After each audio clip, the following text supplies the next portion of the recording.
Hi, in this video I like to share with you some of my thoughts on lifting up the HR function. It's not only HR, it is meant for all CEOs and CXOs. How do you lift yourself up? The first recommendation I have is focus on intellectual capital.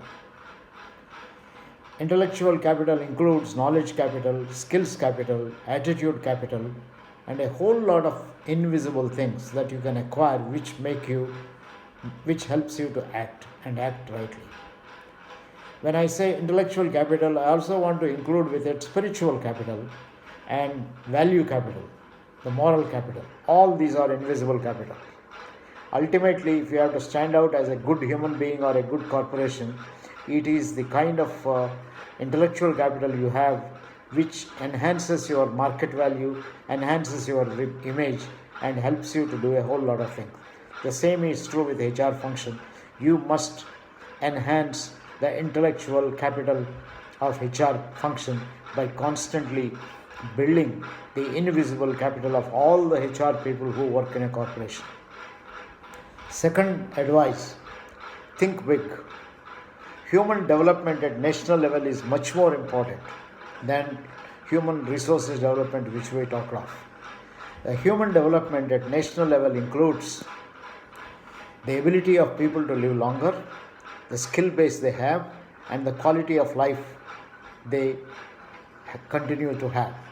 The same is true with organizational level. If employees live longer in an organization and they have a good competency base and they have good quality of life, happiness at work, I think it is likely to be the most successful kind of a corporation. Profit, top line, bottom line, market, all those things will follow if you are able to build intellectual capital. In fact, successful companies have a lot more intellectual capital than other kind of capital. It is the intellectual capital which drives people. And that is why you need to think big in terms of human development and so on. The third advice I like to give is focus on the purpose. In our country, and certainly in all Asian countries and across the world, means become ends and original ends get forgotten. That is how bureaucracy thrives. Quite often bureaucracy, which is meant to serve people and other kind of causes, forget the purpose for which they were created and become self-sustaining. It works for itself, for maintaining itself. So remember, the same thing happened in HR. Systems became more important than the original purposes. For example, in performance appraisal, I think the reducing a human being to a number became more important rather than, I think, enhancing performance and enabling people to enjoy the work. So always remember the purpose for which a particular thing has been created, and if necessary to sacrifice the means, come up with alternatives, but never sacrifice the original purpose. The fourth advice I have, treat people as possibilities. People are human beings. They can do a hell of a lot of things. So focus on the human, not on the resource, not merely on the targets. Targets are important. Without targets, organizations can't survive. However, it is the people who help you to achieve the targets. Always treat every human being with respect and as a possibility. The fifth one is be ethical. It's very important that you honor your commitments and arouse your moral consciousness in whatever decisions you take, whatever is the way that you have been behaving. So character is very important, both for yourself. You should maintain a good character, honor your commitments, speak whatever you feel, be transparent and so on.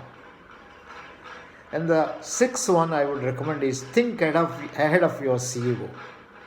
Sometimes CEOs are stuck in terms of the busy life they have. Sometimes they are not masters of their time. They have a lot of environmental management they need to do.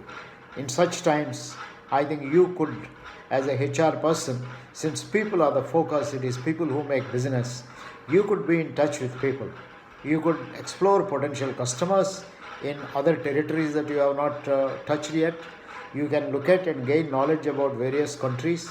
You can look at your own employees, you can look at your stakeholders, you can look at all the possible people that deal with your corporation, that either supply inputs your corporation or get benefited from your corporation or convert the inputs into output and so on. So you think ahead because you are the one who can have a larger view of business through people. It's very, very important. So think ahead of your CEO. The last point which will help you to lift up yourself and lift up your profession is to constantly learn, continuously learn, relearn, and renew yourself. Periodically, talk to people, network with others, collect information, benchmark with others, and look at what is the way in which other organizations are progressing and so on. So, build yourself and enable yourself to do all the other 6 points that I have talked of. To summarize, number 1, focus on intellectual, spiritual, and moral capital. Number 2, think big in larger terms, countries first and company later, company first, department later, department first, your role later, and so on. Sacrifice the lower level for higher level and always keep that in mind. Third, purpose. Keep always the purpose in mind. Link the purpose in the minds of everyone so that they get excited in doing whatever they do. Number 4, treat people as possibilities. Number 5, be ethical and be a person of character. Number 6, think ahead of your CEOs and CXOs. Number 7, learn, relearn, learn and renew yourself. I am sure these will help you to lift up your HR profession. Not only lift up the profession, lift up yourself, lift up your company, lift up even your own country. All the best from TVRLS. God bless you all.